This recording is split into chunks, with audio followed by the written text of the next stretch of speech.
that be applied to the current state of affairs that that's where I thought your presentation was amazing. I think the way you shared the information was great. I felt like I was listening to a friend talk, and it enabled me to really grab the information and understand it.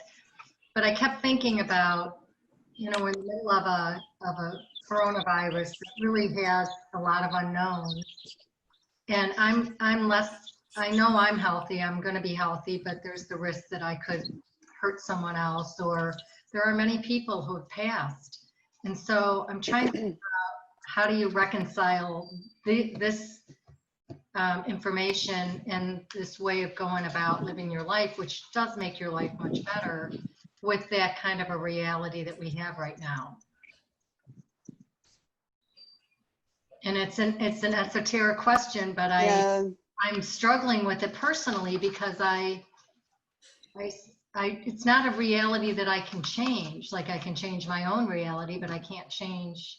Can I just jump in here real quick? This is the other Karen, spelled the same way. Something that really came up for me strongly that illustrated the whole point was, I don't know if you all remember the Carnegie Mellon University professor, about 10 years, who gave the last lecture. Yes. So Randy Pausch was diagnosed at 47 years old with stage 5 pancreatic cancer. And he was given 6 months to live, beautiful wife, 2 school-age children, or 3 school-age children. And he said, look, and this is the reason it went viral, I have 2 choices here. I can either respond like Tigger or Eeyore. And he said, and obviously we know what he chose, but I try to apply that to everything in my life. I'm human, so sometimes I'm more successful with that than not. But I think, Sharon, just to highlight what you're saying, to illustrate, is we have a choice, whatever it is, how to respond. And really to illustrate it with such a childhood story, 2 characters from childhood, Tigger or Eeyore. I mean, you're either full of energy or you're down in the dumps saying, oh, whoa. But our manifestations are going to come from that. Yes. Right, Karen? Mm-hmm. Yeah, I'm not worried about my manifestations. I'm thinking more of the collective consciousness, because I feel like we're all. I don't. So I sort of understand where you're headed from, but so then do we just feel good because we're not affected by it? No, you feel good because you feel good. And by you feeling good radiates out. This is part of my understanding. This is unfolding for me too, as I continue to explore, but it's like the more you feel good, the more that goodness radiates out into the world. And so each and every person as a collective is affected. You may not know it, you may not see the results of it right away, but it's just like every bit matters, and I feel like it all comes like from how we feel on the inside, and we have no control really. It's each and every person's responsibility to be aware of how they're feeling or what their thoughts are projecting, and kind of just stay tuned, tuned into the spirit of that.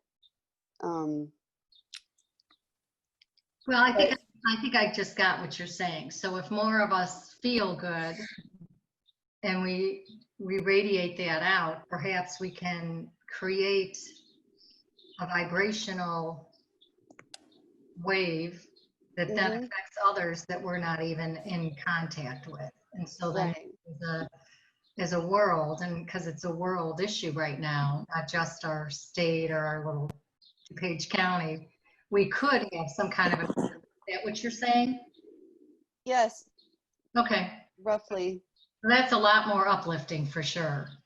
At least, I feel at least, even if it's not for the universal consciousness, at least for ourselves, we can feel much better if we have an optimistic view rather than a pessimistic view.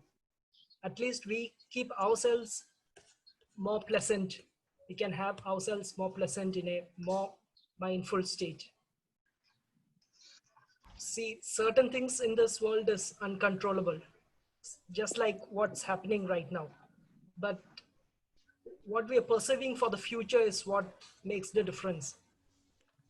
The present is not a good condition, but we are hopeful of the future.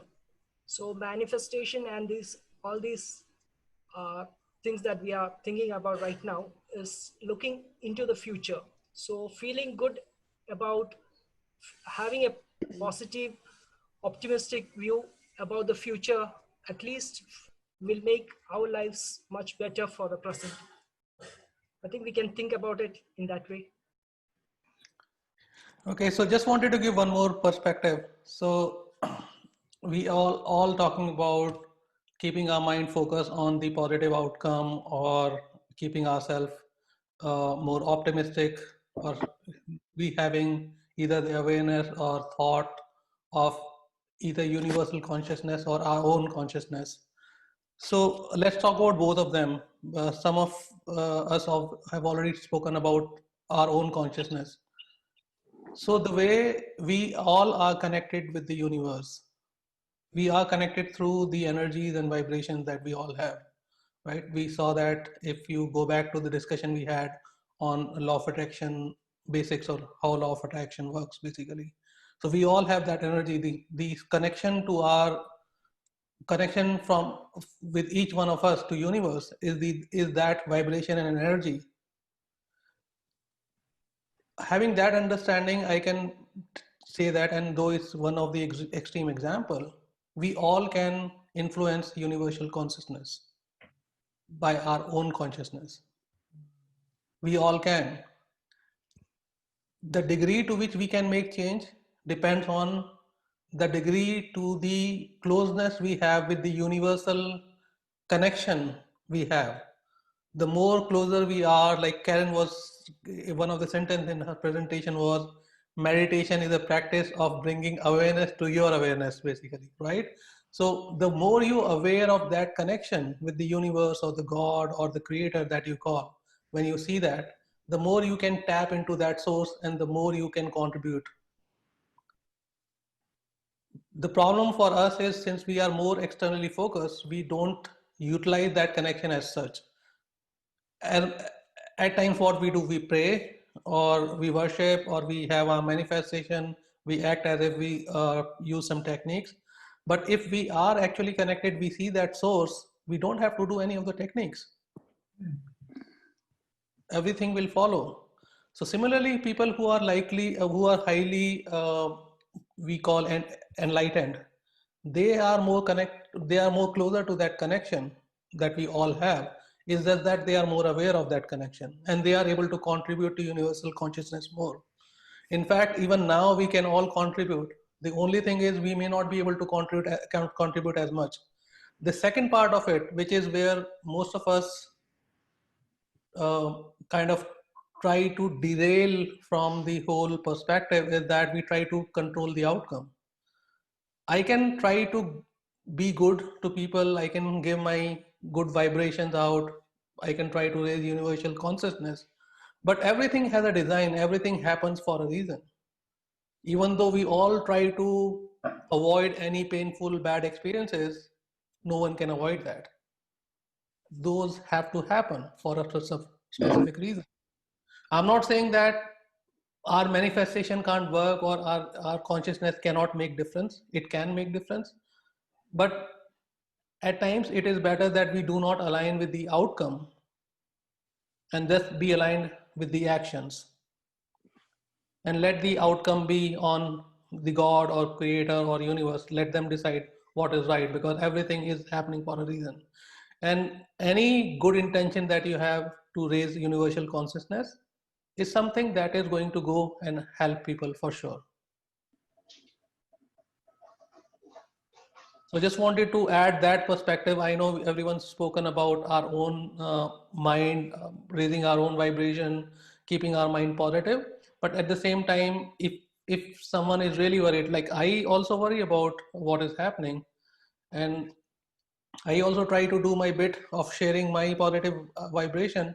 But at the same time, if I have this expectation that I will be able to take care of everything, may not be. Everything is not in my control. I can only act and let everything be on the creator or the supreme authority. There should be some reason for something that is happening. There is actually a reason for everything. So while we try to do good, it's a good idea that we do not try to attach with the outcome, because at times outcome does not happen the way we want. Outcome happens in some other way, may not be the way we are expecting. It may be completely opposite way, but in the longer run, we see the impact of it. Like many manifestation things I share my story about, most of my manifestation came after painful experiences, when I saw that it is going completely opposite, or my life is kind of not where I want it to be. And right after that painful experience, I had those kind of impossible manifestation coming true. So at times we are not ready to accept the design that universe has, and we try to control the outcome based on our thinking. So what I'm saying is, rather than being outcome being based on our thinking, let it be on universal thinking. Let universe decide, but we play our own part by giving our vibrations. That's it.